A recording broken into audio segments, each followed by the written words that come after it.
ایک حقیقت کی کہانی ہے جس میں ہمارے پاس یہاں پہ پیشنٹ ایڈمٹ ہوتے ہیں، اس میں سے کہ ہمیشہ دوسروں پہ الزامات لگانے والا شخص کبھی بھی خود ٹھیک نہیں ہو سکتا ہے۔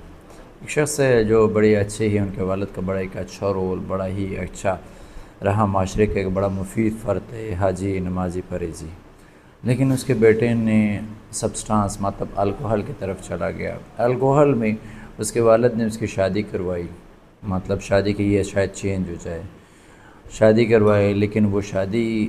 تو نہیں کامیاب ہو سکی۔ اسی طرح سے وہ الکوہل کی وجہ سے اس کی شادی بھی خراب ہوئی، مطلب ڈرنک ہو کے عادت آیا تو اس کی وجہ سے اگین پھر اس کی جاب کروائی اور اس کو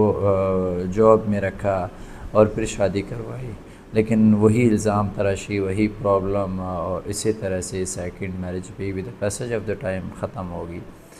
کچھ عرصے بعد اسی کی جاب چلی گئی تو بزنس کروایا، تو بزنس میں پھر اس نے کوئی شادی کا پلان کیا، لائف کو سیٹ کرنے کا پلان فیملی نے کیا، لیکن again same as it is. اسی طرح سے 4 ٹائم اس کی شادی اور 4 ٹائم اس نے یہ ثابت کیا کہ جی باقی لوگ خراب ہیں، میں ٹھیک ہوں، اور چاروں کے اوپر الزام لگا کے مطلب ڈائیورس تک بات چلے گی، ڈائیورس مطلب ہوگی۔ اب حقیقت میں جو شخص نشے میں ڈرگ ایڈکٹ یا ڈرگز کے اندر ہے، اس کے اوپر کبھی بھی یہ ایکسپیریمنٹ نہ کرے کہ وہ شادی سے چینج ہو جائے گا۔ شادی سے چینج نہیں ہوگا، ایک اور زندگی کو تباہ کرے گا، خراب کرے گا،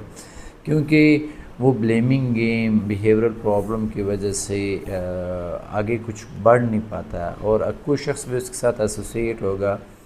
تو وہ مجبوراً رہے گا، اگر رہے گا بھی تو مجبوراً رہے گا، اگر رہے گا نہیں تو یہی ہے کہ وہ سپریشن تک چلے جائے گی۔ ایسے شخص کے ساتھ زندگی گزارنا ناممکن ہوتی ہے۔ اب وہ اکیلا ہے، تنہا ہے، بڑھاپے میں پہنچ چکا ہے، اور الکوہل تو سٹاپ کر چکا ہے کہ جی میرے والد کی موت پہ میں نے الکوہل کو سٹاپ کر دیا، لیکن اس کی سوئچ کر چکا ہے ڈرگس۔ اس کے علاوہ وہ انجیکشن لگانا شروع ہو گیا، وہ انجیکشن جو پین کلر ہے کہ جی یہ تو حلال ہے، تو وہ انجیکشن لگانا شروع ہو گیا، وہ پین کلر انجیکشن جو کسی میں ایز اٹ از اوپیائڈ ہوتے ہیں، اور وہ لائک ہیروئن ایڈکشن یا ہیروئن انجیکشن کے برابر ہوتے ہیں۔ تو بلیمنگ گیم والا پرسن کبھی سکسیسفل نہیں ہوتا ہے، جس میں عام زبان میں کہیں